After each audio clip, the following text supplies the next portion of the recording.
मुझे जो गलत लगेगा मैं वो बोलूँगी, ज़िंदगी में भी और गेम के अंदर भी। हाँ, मुझे तो स्टार्ट से ही लगता है कि टीना को लग गया कि घर में कोई रोमांटिक एंगल नहीं चल रहा है, कोई केमिस्ट्री नहीं है, तो ये फेक या कंफ्यूज्ड आई वुड से रोमांटिक ट्रैक चला के शायद वो आगे तक जा सकती है, और जो जा भी रही है। क्योंकि और बाकी कोई रोमांटिक एंगल्स नहीं है घर के अंदर। अर्चना जब बोल रही थी, बोल के चली गई, तो स्टैन ने सबसे पहले बोला अरे गाली दिया गाली दिया गाली दिया। तब मैंने बोला गाली दिया ना, और फिर मैंने वो लाइन जो अर्चना बोल के चली गई वो लाइन को रिपीट किया। तो अगर वो आपके गाने का लाइन है तो आपको तो पता ही होगा, क्योंकि आपने ही वो गाना गाया है। तो उस वक्त आपने मुझे ये क्यों नहीं बोला अरे अरे मत बोल, ये गलत चीज़ है, ये तो मेरे गाने का लाइन है। बिग बॉस के घर में आप गए थे, तो किस तरह की जर्नी रही बिग बॉस के घर में, बताना चाहोगे? जर्नी बहुत ही खूबसूरत रही। एक्चुअली मैं बहुत ग्रेटफुल हूँ और बहुत अपने आप को लकी कंसिडर करती हूँ कि मुझे दोबारा से मौका मिला। पहली बार जब मैं निकल गई थी तो कहीं ना एक वो आस होती है कि यार मैं पूरी अधूरी रह गई मेरी जर्नी। काश मैं वापस से अंदर जा सकती हूँ, क्योंकि मेरा दिल और दिमाग कहीं ना कहीं वहाँ पे था और शरीर से मैं बाहर थी। और जब मुझे कई हफ्तों बाद वापस से वो मौका मिला तो मैं बहुत खुश हुई। और इस बार जर्नी मैं कंप्लीट तो मैं बिल्कुल नहीं कहूँगी, क्योंकि फिनिशिंग लाइन तक आप जब तक ना पहुँचे तब तक कंप्लीट नहीं होता है कोई भी चीज़। But I am happy that I was a part of it.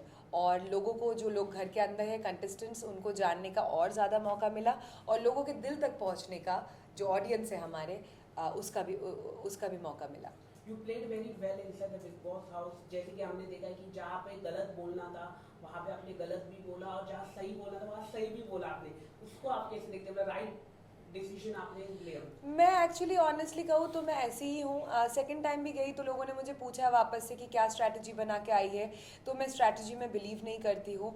मुझे लगता है आए दिन, हर एक दिन नया है, और वो दिन में जो सिचुएशंस आते हैं आपकी लाइफ में, उस टाइम पे आप उस सिचुएशन को डील करो और आगे बढ़ जाओ।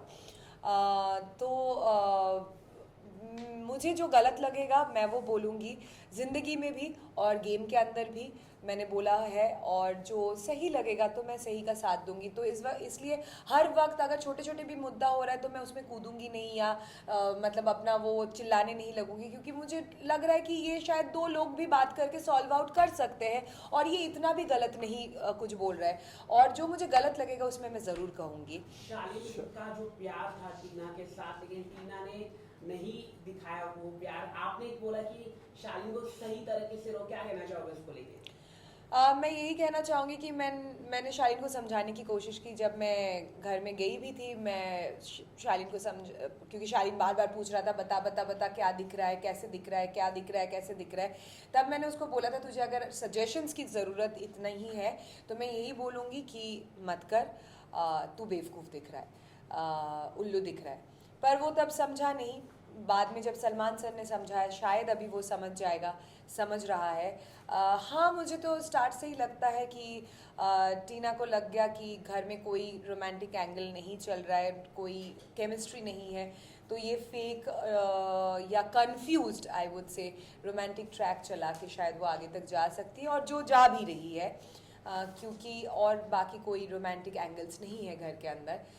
शालीन की तरफ से मुझे लगता है कहीं ना कहीं he has soft corners for Tina. But all of sudden क्या हुआ कि मतलब ये फैमिली वीक के बाद एकदम से शालीन का रवैया एकदम चेंज हो गया? फैमिली वीक के बाद एग्जैक्टली नहीं। सलमान सर ने लास्ट वीकेंड के वार पे शालीन को बहुत समझाने की कोशिश की कि तू बेवकूफ़ दिख रहा है, तू गधा है, और तेरा इस्तेमाल किए जा रहा है, टीना तुझे कंफ्यूज कर रहा है, टीना तुझे कंफ्यूज कर रही है। तो उस वीकेंड के बाद से ही शालीन को कहीं ना कहीं थोड़ा कन्फ्यूजन्स हो रहा है। बट मैं ये भी बोलूँगी कि शालीन भी बहुत ज़्यादा कन्फ्यूज्ड है, क्योंकि वो भी कोई 5-10 साल का बच्चा नहीं है। उसने अपनी ज़िंदगी में बहुत चीज़ें एक्सपीरियंस किया होगा, तो इतना टाइम उसको भी क्यों लग गया ये चीज़ को समझने में। So I would say the fault is both ways. अच्छा, वो जो स्टैन के साथ में झगड़ा हुआ था अर्चना का, उसमें आपने कुछ सुना था जिसके पीछे बवाल हो गया था, वो बोल रहे थे, आपने तो खुद सुना, तो आप उस बारे में क्या बोलना चाहेंगी? मैं यही कहना चाहूँगी कि घर में ज़्यादातर लोग स्टैंड नहीं लेते हैं जब टाइम आता है, जब मौका आता है। जब मैंने वो लाइन सुनी, अर्चना जब बोल रही थी, बोल के चली जा गई, तो स्टैन ने सबसे पहले बोला अरे गाली दिया गाली दिया गाली दिया। तब मैंने बोला गाली दिया ना, और फिर मैंने वो लाइन जो अर्चना बोल के चली गई वो लाइन को रिपीट किया। तो अगर वो आपके गाने का लाइन है तो आपको तो पता ही होगा क्योंकि आपने ही वो गाना गाया है। तो उस वक्त आपने मुझे ये क्यों नहीं बोला अरे अरे मत बोल, ये गलत चीज़ है, ये तो मेरे गाने का लाइन है। तो आप पहले बोलते हो अरे गाली दिया, लड़की ने गाली दी, और फिर जब मैंने बोला तूने भी सुना ना गाली दिया, क्योंकि मुझे नहीं पता, मैंने उनके स्टैन के गाने कभी नहीं मैं सुनी हूँ। I am not a big fan of rap, but I genuinely respect कि he has done amazing number of raps in his life, but मुझे नहीं पता था कि वो उसके गाने का लाइन है और अर्चना उसके गाने की लाइन को बोल रही है। पर अगर मेरा कोई गाना है जिसको मैंने गाया है और वो शायद अश्लील साउंड करे और कोई उस लाइन को रिपीट करे और उसका कुछ गलत मतलब निकल सकता है बाहर, तो मैं तुरंत रोक दूंगी, अरे वो तो मेरे ही गाने का लाइन है, रहने दे, ये कोई गाली नहीं है। और टीना और शालीन की जो मम्मी आई थी, तो आपको क्या लग रहा है कि ये जो कहीं ना कहीं उनकी फैमिली भी काफी उनसे नाराज थी, जो लव ट्रायंगल चल रहा था, आपको क्या लगता है? उनकी मम्मी ने आपको हक भी किया था। वो मुझे कुछ समझ नहीं आया। शालीन की mummy is very graceful, very sweet woman. Tina की mummy is also an amazing woman. Aunty के साथ मेरा 10 साल का रिश्ता है। पर घर के अंदर जब आंटी गई, मुझे बहुत पहला हक तो ऐसा था कि इतना ज़्यादा ममता भरा हुआ, और मैं अपनी मम्मी के साथ टीना की मम्मी को काफ़ी रिलेट कर पाती हूँ क्योंकि वो दोनों काफ़ी क्लोज फ्रेंड है। और जब वो ममता से उन्होंने मुझे हक किया तो मुझे एकदम से फील हुआ और मुझे आंसू भी आ गया। पर बाद में जब आंटी से मुझे वाइब्स जो मिली वो काफ़ी कोल्ड था। तो शायद मैं भी ज़्यादा कंफर्टेबल नहीं फील कर रही थी उनके साथ मैं बैठूं, क्योंकि वो बिल्कुल कोल्ड थी। और मेरा यही कहना है कि अगर आप वहाँ से निकलने के बाद मीडिया से इतना सवाल जवाब किया, आपने मीडिया को इतना कुछ बोला, आपको इतना कुछ सवाल है मेरे से, तो वहाँ पे आपने क्यों नहीं पूछा? वहाँ पे आपने एक बार भी क्यों मुझे कन्फ्रंट नहीं किया? वहाँ पे मुझसे क्यों नहीं बोला कि श्रीजिता तूने ये चीज़, अगर आप सचमुच ये 10 साल का जो हमारा रिश्ता है, जो वो मुझे 10 साल से जानती है, और उन्होंने घर के अंदर ये कहा भी कि मैंने गलती से टीना समझ के श्रीजिता को हक कर लिया, तो क्या हुआ, वो भी तो एक बेटी है। तो अगर आप बेटी ही समझती है तो आप पूछ सकती थी कि बेटा तूने ये बोला मुझे अच्छा नहीं लगा, तूने ये क्यों बोला? बाद में निकलने के बाद आप मीडिया से सवाल कर रहे हैं और बोल रहे हैं कि हाँ मुझे श्रीजिता से जवाब चाहिए। डेफिनेटली आपको जवाब मिलेगा।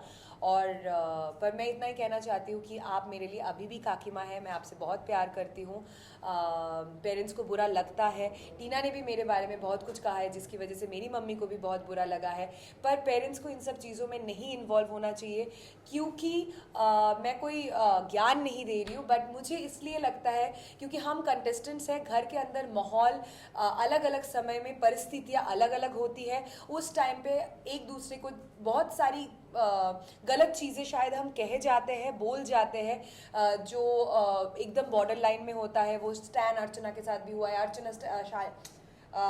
शालीन स्टैन के साथ भी हुआ है, अर्चना शिव के साथ भी हुआ है। बट कहीं ना कहीं पेरेंट्स को ये सारी चीज़ों से जायज़ है कि बुरा लगेगा, पर फिर भी उनको अपने आप को दूर रखना चाहिए, क्योंकि घर के अंदर की परिस्थितियाँ सिर्फ हम ही समझ सकते हैं। फिर भी अगर आपको बुरा लगा, I am very sorry about that. मुझे जायज़ सी बात है कि आपको बुरा लगा, तो I am very sorry for that, and I would have appreciated काकी माँ अगर आपने घर के अंदर मुझसे पूछा होता या बोला होता कि श्रीजिता तूने मेरी बेटी के बारे में ऐसा बोला और मुझे बहुत बुरा लगा, क्योंकि आप कहीं ना कहीं ये भी बोल रही थी कि तो क्या हुआ, मैं टीना समझ के हक किया, पर वो भी तो मेरी बेटी जैसी है। तो अगर बेटी जैसी है तो आपको पूछना चाहिए था, बाद में मीडिया से नहीं पूछना चाहिए, क्योंकि मीडिया के पास इन सब सवालों का जवाब नहीं होगा, क्योंकि मीडिया ने ये बातें नहीं कही है बिग बॉस के घर के अंदर, श्रीजिता ने कही है, तो the right person should be Srijita. हाल ही में आपकी भी फैमिली घर के टॉप अंदर 3 है। कंटेस्टेंट कौन होगा, आप बता दीजिए। टॉप 3 कंटेस्टेंट प्रियंका, शिव, साजिद जी। अर्चना और सौंदर्य के फ्रेंडशिप के बारे में क्या बोलना चाहेंगे? क्या वो फेक है या रियल है? नहीं, फेक तो नहीं है, रियल है, पर कहीं ना कहीं मुझे लगता है सौंदर्य उसके शैडो के पीछे एकदम छुप रही है, दब रही है, दिख नहीं रही है। और ठीक है, आप फ्रेंडशिप रख सकते हो, but it's not a show about friendship. आपकी पर्सनालिटी, आपकी इंडिविजुअलिटी कहाँ है? It's also a show about personality, individuality. आप कैसे चीज़ों को हैंडल करोगे, कैसे चीज़ों के बारे में सोचते हो, तो वो चीज़ बिल्कुल नहीं दिख रहा है सौंदर्य का। हाल ही में आपके भी फैमिली घर के अंदर गए थे, सर। जो जिस घर में रोज झगड़ा होता है, तो उस घर में अपना कोई आ जाए तो कितना हौसला बढ़ जाता है। ओ बहुत ज़्यादा, और माइकल को देख के मैं बहुत ज़्यादा खुश हो गई थी। और मुझे जिस दिन माइकल आए घर के अंदर, उस दिन मुझे लगा कि सच में एक दिन के अंदर मैंने बिग बॉस की पूरी जर्नी जी लिया उसके साथ। Done. Thank you so much. Thank you.